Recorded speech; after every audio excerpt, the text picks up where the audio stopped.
Pues buenos días, tenemos hoy en cabina a el candidato presidencial y secretario y también diputado del Partido Humanista, Rudio Lexán Mérida. Hoy tenemos la grata presencia de Rudio aquí, le damos la cordial bienvenida, Rudio, buenos días. Buenos días, muchísimas gracias por la invitación, muy honrado estar acá con ustedes. Muchísimas gracias, pues empecemos especialmente para nuestros estimados amigos que no tienen el gusto de conocerle. Cuéntenos en pocos minutos quién es usted y a qué se ha dedicado en los recientes años. En los últimos 30 años. En los recientes 30 años. Los últimos recientes 30 años. Casi nada. Pues mire, yo soy abogado, soy un abogado de la San Carlos. Nací en Huehue.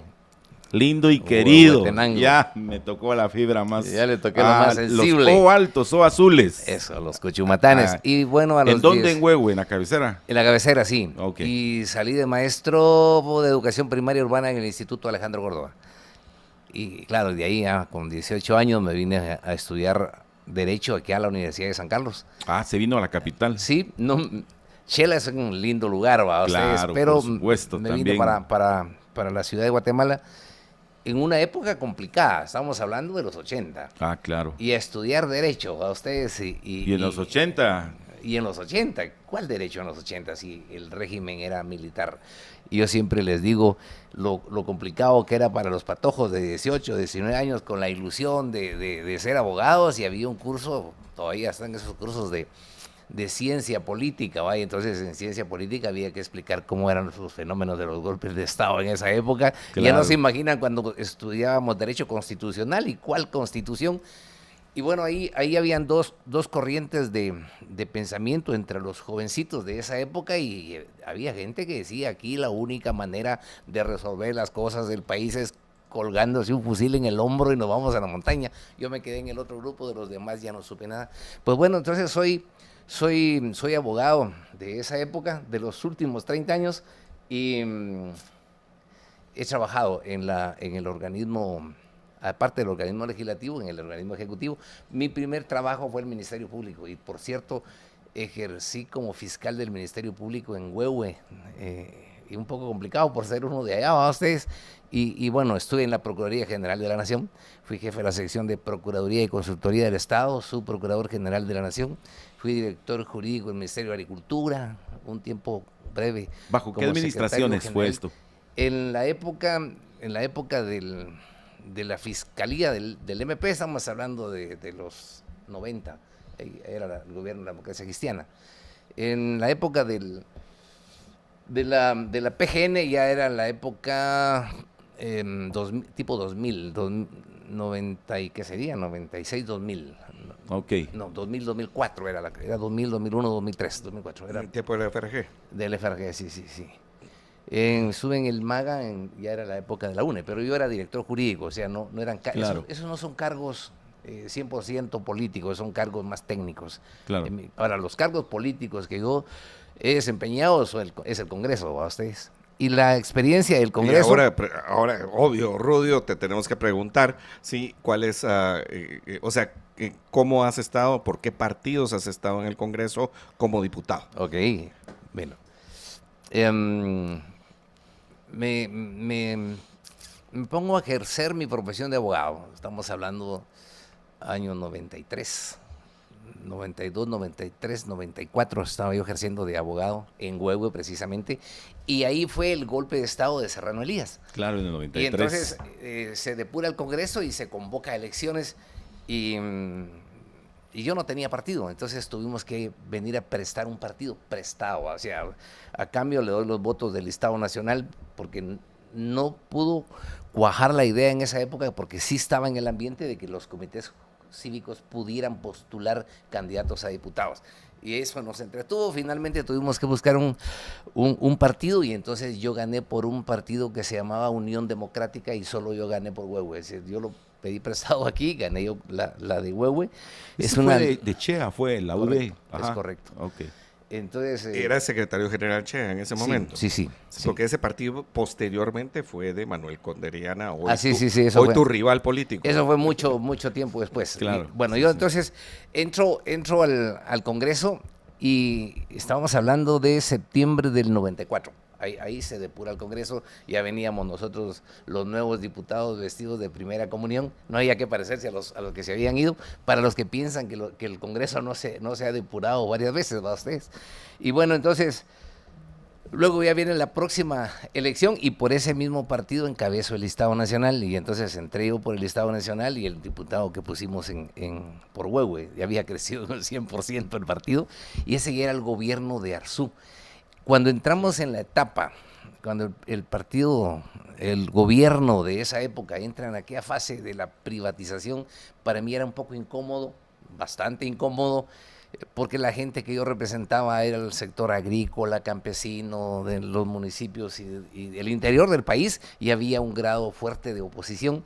No pude mantenerme en ese partido porque el secretario general era un funcionario de la OEA, del gobierno, y entonces me tuve que separar de ese partido. Formamos con otros diputados una bancada independiente y yo era el jefe de la bancada independiente. Entre de los diputados de esa época estaba Héctor Cle, que tuvo una muerte rara en aquella época.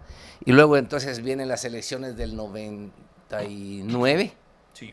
Y ahí conozco al general Ríos, no lo conocía en el Congreso, yo lo que sabía de él era que era el jefe de Estado y nos iban a balacear la Universidad de San Carlos, ¿verdad ustedes? Pero ahí lo conozco y entonces me dice, mire paisano, ¿por qué no encabeza usted Huehue? Ahí sí que entre paisanos. En el FRG, y yo encabecé en el 99 el FRG. Terminé ese periodo y ya no me volví a reelegir. Regresé al ejercicio de mi profesión. Y ya por ahí O sea, sí ganaste la elección del 2004. 2004. Entonces ahí tenía en 2004 tres se fue. Ya no participé. Me separé. O sea, ganaste 3 veces en esa época. 3 veces, sí. 3 veces Sí, la sí. diputación. Y cuando hablamos de por qué partidos, mire, mi ideología es humanismo cristiano desde que estaba en la universidad. En algún momento me encontré con la Rerum Novarum, esas encíclicas, y por eso fue que no hizo mucho clic en mí el materialismo histórico, el socialismo, el comunismo, los Guevara, los Castro, claro, etcétera, etcétera. Y bueno, entonces yo jamás he cambiado de pensamiento, de ideología, pero sí las necesidades, la corta vida de los partidos políticos lo hacen que uno tenga que cambiar a falta de institucionalidad y que sigue el multipartidismo que hoy tenemos. No crean que es la salida para el país, pero entonces hasta el 2016 que fundamos el Partido Humanista, y desde entonces yo soy el secretario general y la ideología del partido sigue siendo el humanismo cristiano. Interesante. Y bueno, Rerum Novarum es de Pablo VI. Es de León XIII. Es de León XIII, viene desde León XIII. Así, es de 1890. Sí, es correcto. Y que fue una declaración que hace ante el crecimiento del manifiesto comunista de 1848, que en Europa venían avanzando los partidos socialistas y comunistas y fascistas y todo. Qué interesante. Rudio, pues obvio, después de esas 3 elecciones donde ganas la diputación, que por cierto, en ese tiempo renuncias, si no recuerdo mal, a una de las diputaciones y te vas a trabajar al Ejecutivo. Tuviste una estancia breve, o sea, en la Policía Nacional Civil de la época. Es correcto. Muchos me han etiquetado como FRG, pues tal vez porque fue lo más notorio, pero primero no nací políticamente ahí. Aunque la frase del general Ríos de esa época dice, mire, usted es social cristiano y yo soy cristiano social. O sea, como quien dice, a lo mejor usted es católico, yo soy evangélico, por aquí va. Pero sí, pasé una etapa, 10 meses más o menos, ya no recuerdo exacto, pero no tardé el año en la Policía Nacional Civil, y sí fue en ese periodo, porque yo había sido fiscal, había ejercido penal, y entonces el momento que estaba pasando la Policía Nacional Civil era importante levantarle el perfil y colocarla en un nivel a la institución, en un nivel de la Fiscalía, del Ministerio Público, de los tribunales, donde se le respetara, donde tuviera cierta independencia de trabajo, y con esas condiciones acepté el cargo y bueno, solo tardé poco tiempo y es larga la historia, pero fue una gran experiencia, es decir, una gran experiencia. Pues yo había, como dije, ejercido penal y fiscalía del MP, había trabajado muchos años ya en gobernación, había sido director de una oficina de apoyo a los gobernadores departamentales, había estado también breve tiempo dirigiendo el sistema penitenciario. Yo hice un curso de sistemas penitenciarios del mundo en Italia, y entonces tenía una preparación en ese tipo de tiempo, y bueno, entonces ya veníamos con una experiencia en materia de seguridad, y ahí también valía la pena. Valía la pena. Y ahí mismo con el surgimiento, ya volviendo al 2015-2016, con el surgimiento del Partido Humanista, ustedes lanzaron una figura que hoy por hoy también es otro de sus contendientes presidenciales, el doctor Edmond Mulet. Sí, claro. Es bien interesante porque de alguna u otra manera veo que ha creado plataformas, pero que han elevado a otras personas, ¿sí? Y hoy por hoy podríamos decir que el doctor Mulet pues también ha logrado un espacio dentro de la sociedad guatemalteca. Sí, es interesante eso. ¿Por qué cree usted que se ha dado? Que hay algo ahí que no cuajó, porque bien podría ser la segunda oportunidad con el Partido Humanista, con el doctor Mulet. Sí, creo que estaríamos mejor, ¿cierto? Bueno, nosotros terminamos el partido y el doctor Mulet estaba en Nueva York, donde trabajaba. Nos pareció que él era un guatemalteco que había triunfado en el exterior, y lo trajimos como el outsider, como la figura. Lo promovimos y bueno, llegamos hasta donde llegamos. Y el partido sigue siendo una institución. No se pierde. Hubieron ciertas diferencias con el doctor en el camino, como que él apoyó abiertamente a Yamatei en la segunda vuelta. El partido se mantuvo al margen. Y luego cuando empieza la campaña, cuando empieza la legislatura, pues dijo, me voy, y ni modo, pues ¿qué le podemos hacer a ustedes? Claro, inventó un montón de cosas. No había necesidad de hablar mal de alguien, ¿va? Cuando uno se quiere ir, nomás se van a ustedes. Pero bueno, ahí vamos. Ahí estamos en el partido. Pasamos un proceso bastante importante, y es como para hacer un gran programa, ustedes casi para escribir un libro, en el proceso de seleccionar candidato a presidente, porque yo me tomé muy en serio mi función de secretario general, y empezamos a ver con qué partidos políticos, de tantos partidos políticos, podíamos hacer una coalición. Identifiqué 2 partidos con los que pudiéramos haber llegado por la ideología, humanismo cristiano. Ahí estaba el partido que fue fundado por Harold Caballeros, ya no está Harold Caballeros, o incluso el propio partido de Suri Ríos con el cristiano social que decía el general. No se pudo, no estamos en esas circunstancias, no se desarrollaron los partidos políticos, no hay institucionalidad, y entonces abrimos la posibilidad de encontrar a candidatos, a entrevistar candidatos. Yo entrevisté 32 candidatos por decisión del partido, y la razón por la que quieren ser presidentes, de veras es muy triste para el país decir, mire, yo quiero ser presidente porque un día yo lo soñé, porque mi esposa me soñó con la bandera, o porque yo desde chiquito tuve esa intención.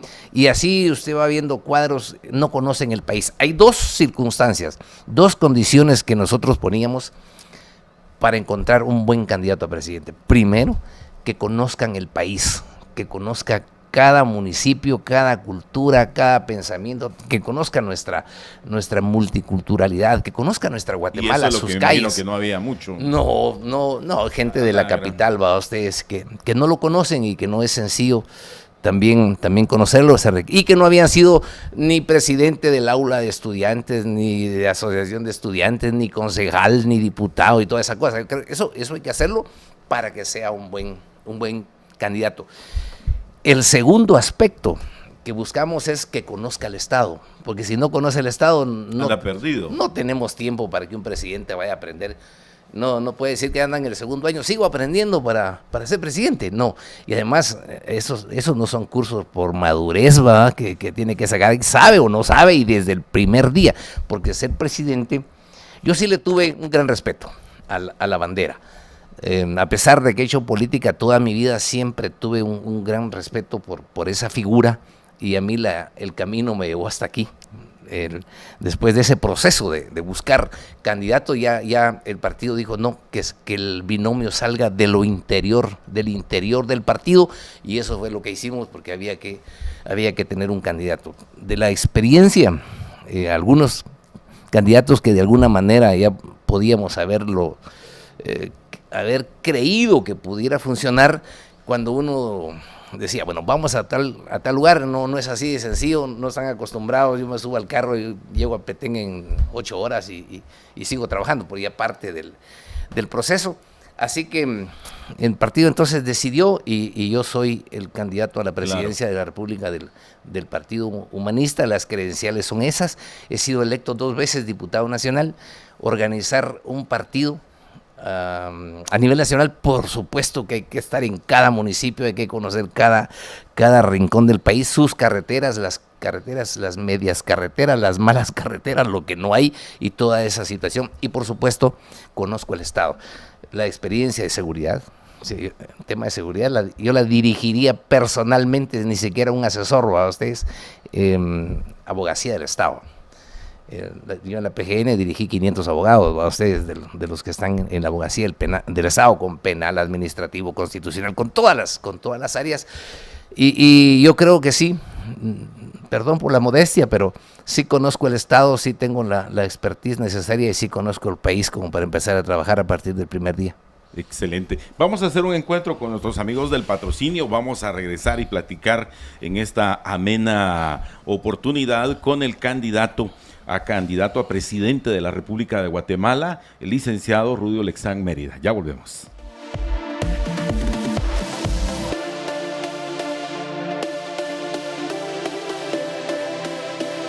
Algo que le pedimos rápidamente a nuestros candidatos invitados es que nos hagan una radiografía de cómo creen que está el país, muy breve, para poder después saber entonces, como parte de su plan de proyecto, cuáles serían esas áreas rescatables. Entonces, una somera radiografía de Guatemala, por favor, licenciado.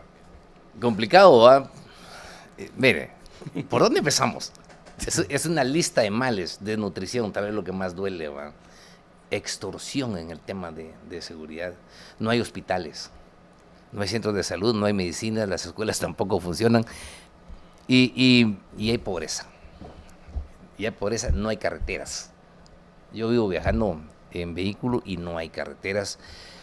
El crecimiento económico que se menciona del 7.5 del Producto Interno Bruto sí es en Guatemala, por supuesto, y sí se ve la economía, pero realmente esto obedece a las remesas familiares, los 18,000 millones de dólares que entran al año a Guatemala, y eso es lo que mueve la economía. Entonces, tenemos que resolver el problema de desnutrición, falta de trabajo.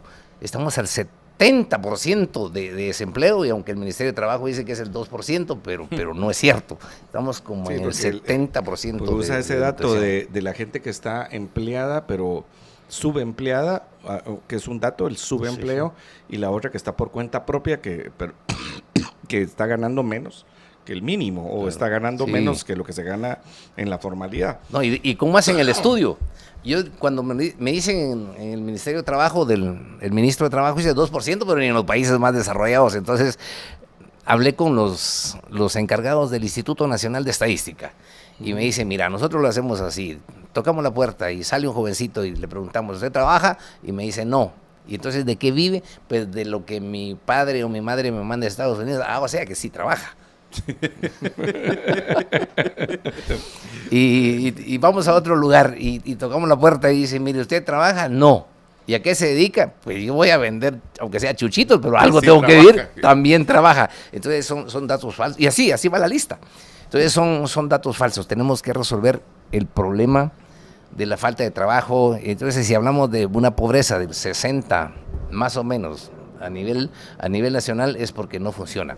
Mi tesis de lo que pasa en el país es, primero, vivimos 30 años de guerra, ¿va? Ustedes, digamos que yo viví la última parte de la guerra, pero sí me tocó ser estudiante cuando había guerra y muertes de estudiantes y obreros y todo eso. Luego, otros 30 años más o menos de empobrecimiento, porque la Constitución que entra en vigencia el 14 de enero del 86, una Constitución con una visión humanista un 100%. Cuando yo planteo ¿qué queremos hacer? ¿Cuál es la visión del Partido Humanista del país? Una Guatemala humana, vida digna, que proteja a la persona humana, a la familia, que trabaje por el bien común. Es el artículo 1 de la Constitución de la República. Y cuando hablamos de economía, decimos tenemos que orientar la economía, artículo 118 en el capítulo del régimen económico y social. Entonces la Constitución es 100% humanista, pero en el 90 y por ahí, en los 90, 91, el fin de la Guerra Fría, entra un modelo económico a nivel mundial. Las privatizaciones afectaron al campesino.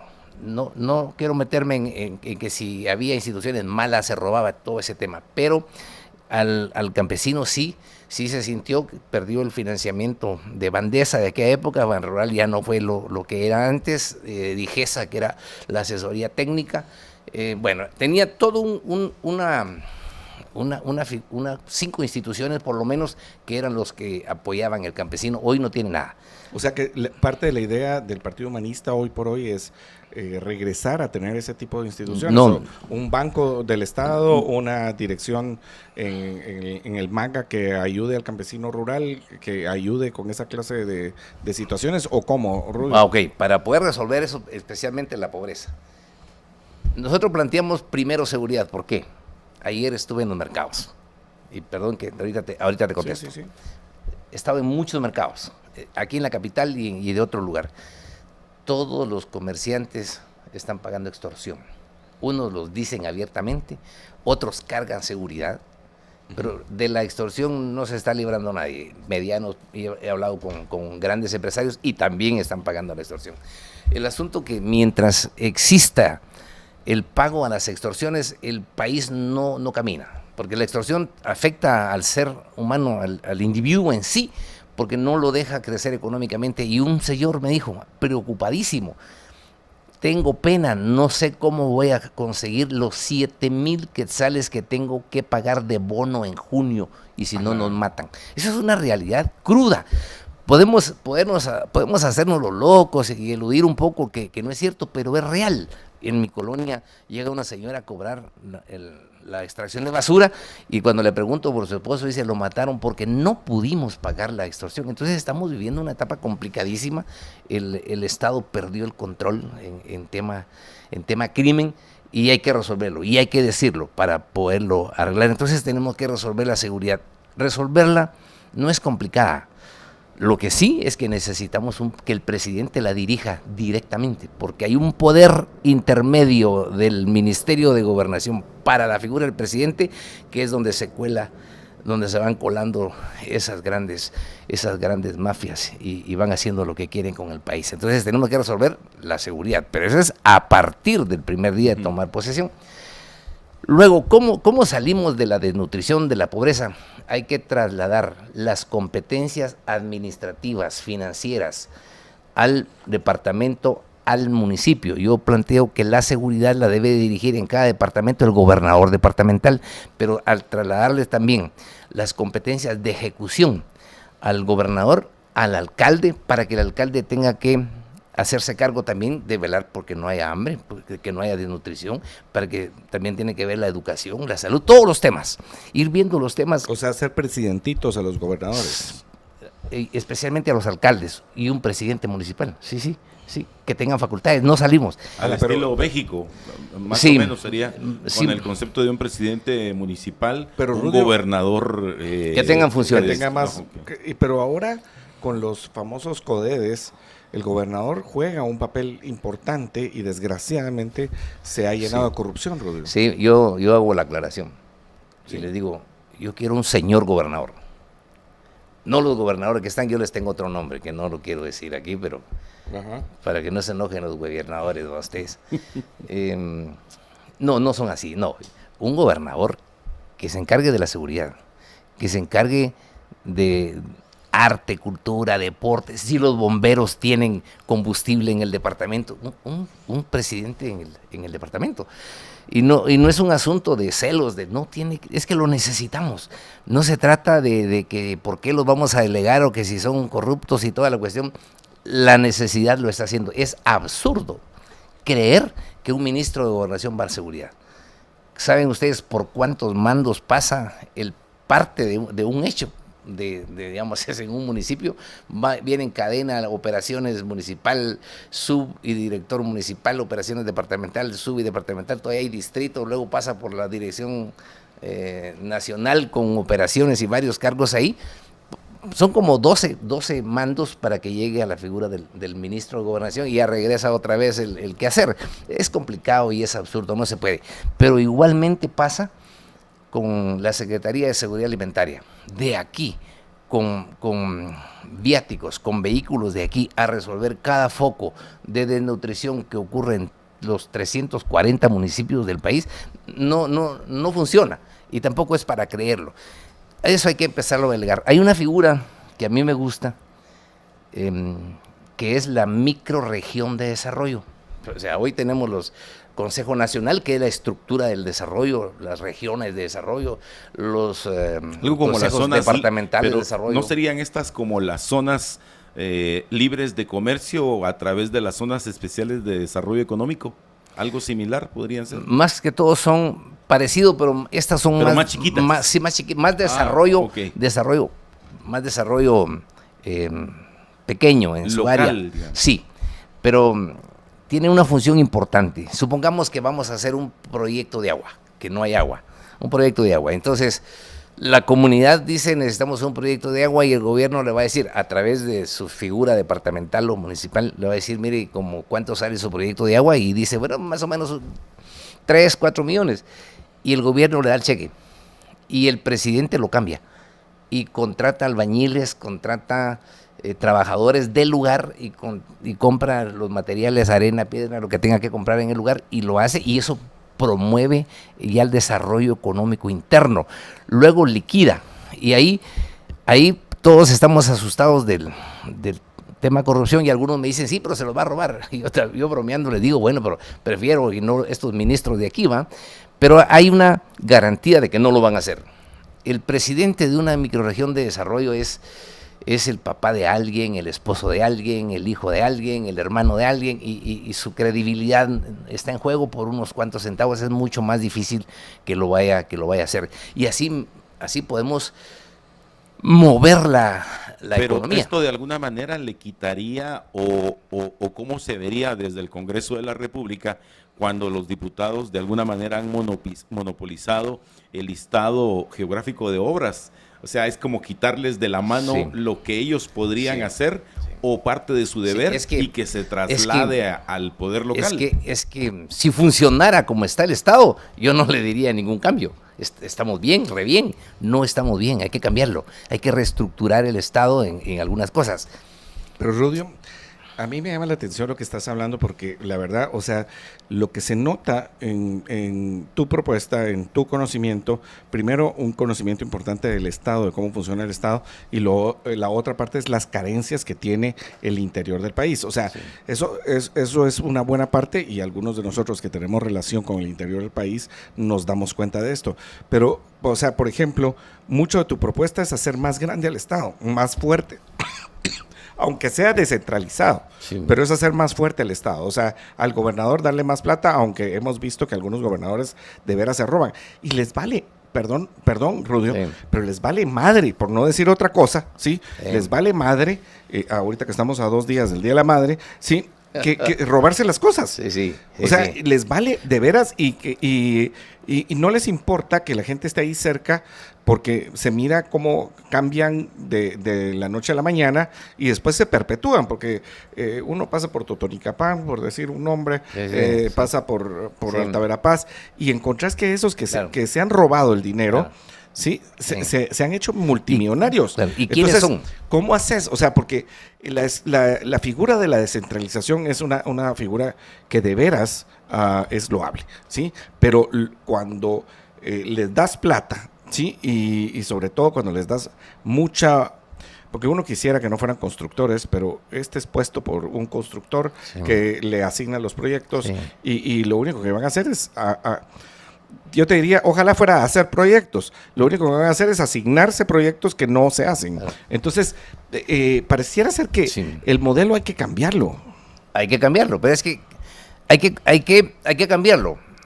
¿Quiénes son los gobernadores actualmente? ¿Quién los nombra? Es que ese es el punto. Presidente, Mire, pero no es solo el nombramiento. ¿Quién lo propone?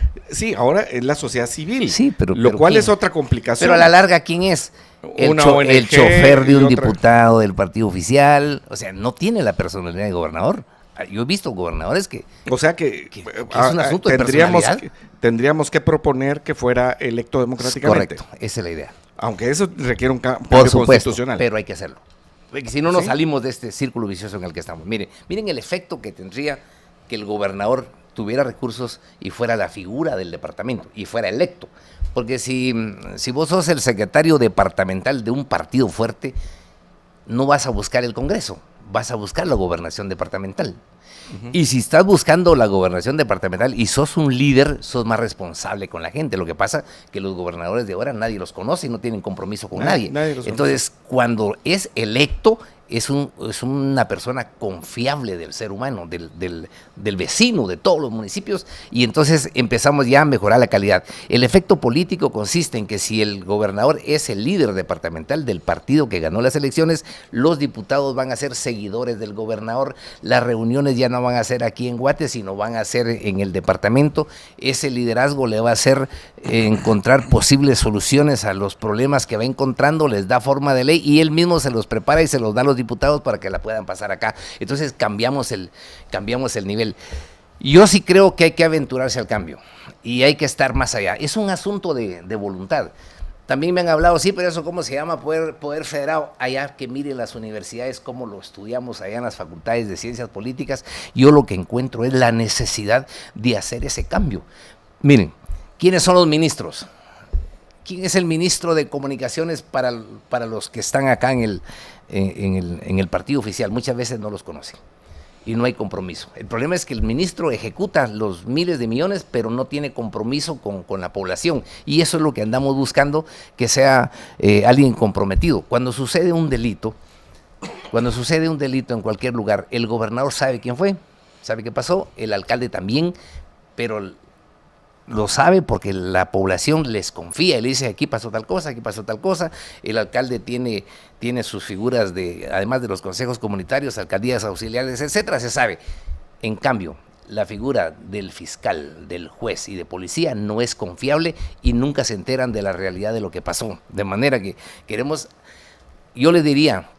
acercar el Estado a la población. Y hablando de burocracia, o de crecimiento del Estado. Conforme vayamos trasladando las funciones a las gobernaciones, ministerios y secretarías van a ir desapareciendo. Al contrario, hay que hacerlo eficiente. Así que deberían desaparecer algunos ministerios que a lo mejor no funcionan para nada. En el caso del Ministerio de Agricultura, hay que transformarlo para que se encargue de promover la producción de alimentos. Es decir, enseñarles a hacer su propio fertilizante. Hoy, por cierto, la queja es de que anda más de 400 el quintal de fertilizante y así, claro, ¿cómo no van a subir de precio los alimentos? Entonces las comunidades tienen que aprender a hacer su propio fertilizante, su propio concentrado. Lo traen de otro país, ¿para qué? Para cobrarle la mordida, para cobrarle la comisión y entonces empezar a trabajar en ese tipo de funciones. Yo me puse a ayudar una vez a un ciudadano que quería enseñarle a las comunidades a producir pollos y no encontraban ni siquiera huevos fértiles para ponerlos, tampoco encontraban los aparatos donde nacen los pollitos, porque estamos tan acostumbrados que si no se alimentan con una marca determinada de concentrado, eso no es bueno. Entonces ya le metieron en la cabeza la marca y la necesidad. Antes habían dispensarios de agua potable en las calles, hoy no hay. Y si alguien viene de una comunidad, yo lo he visto ahí por el San Juan de Dios, gente que viene por enfermos, no encuentra, se muere de sed, no encuentra pero ni agua si no trae dinero para comprarla. Entonces de humano este gobierno no tiene nada. Y la visión humanista es eso, ayudar al ser humano y hacer los cambios que tengamos que hacer para poderlo resolver. Yo sé que no es fácil, pero le aclaro, leyes hay. La ley de descentralización, ahí está, tiene más de 20 años. Los consejos de desarrollo funcionan, hay que cambiarlo, solo hay que tener la decisión y la voluntad. Por eso lo importante de la presidencia de la República es un liderazgo.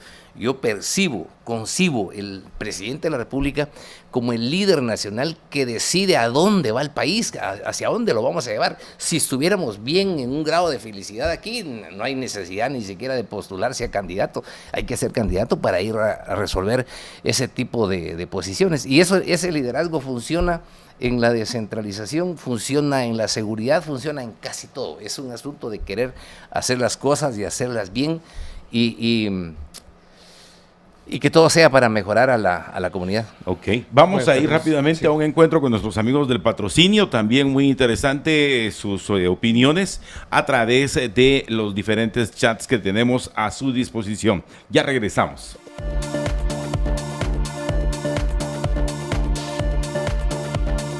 Estamos ya en la recta final, gracias José Carlos, estamos en la recta final, sí. Y me hicieron el favor de recordarme aquí en el off el nombre, delegado político era el nombre que mi general Jorge Ubico le tenía a esos presidentitos, ¿verdad? Desde antes, porque eso viene desde el tiempo de la reforma liberal, ya en tiempo de don Justo Miguel García Granados y el señor presidente dictador Manuel Estrada Cabrera también, y habían delegados políticos. Le voy a contar una historia que por si usted no sabía, también Rudio, a mi bisabuelo, siendo delegado político, lo mandó a matar Manuel Estrada Cabrera. Otro día contaremos eso, sí, pero bueno, entonces otro día contaremos eso. Pero bueno, Rudio, mira, o sea, hemos oído la propuesta, es interesante que tú hables mucho de la descentralización, es algo que nos llama la atención, pero dándole mucho poder económico a cada uno de los gobernadores.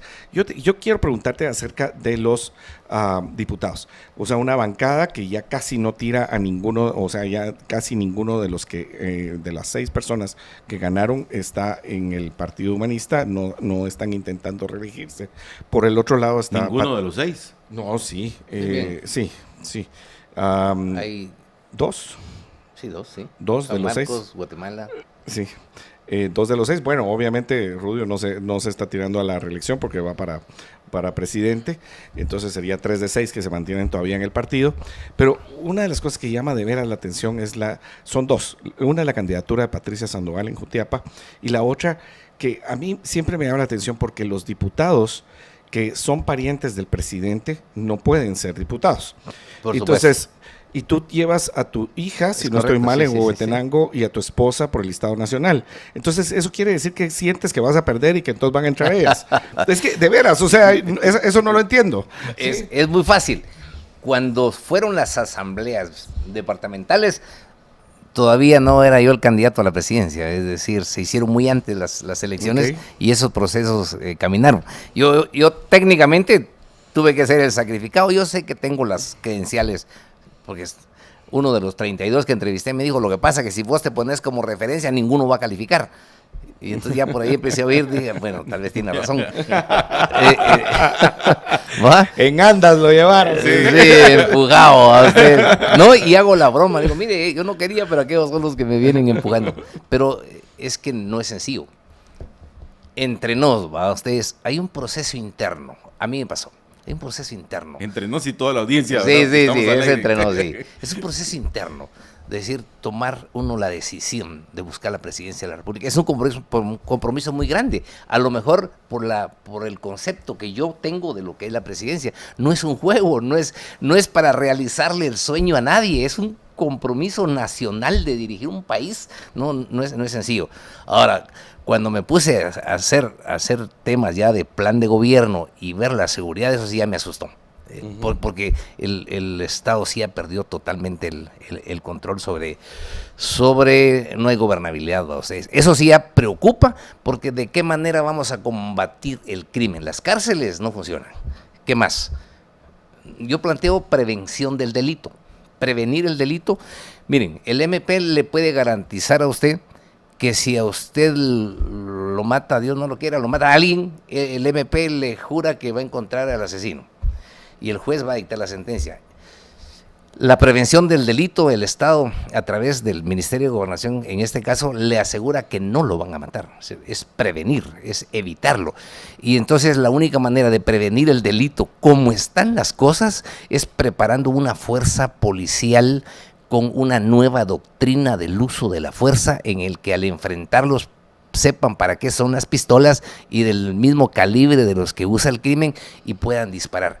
Hoy, si usted le pregunta a un policía si se anima a disparar, le dice no. Yo he citado a la bancada al ministro de Gobernación y los policías y los ministros normalmente a cada rato dicen, mire, pero yo ya hablé con el fiscal, pero le consulté al juez, pero hablé con el Derechos Humanos. Le tienen pánico a irse presos por esa situación y no podemos seguir así.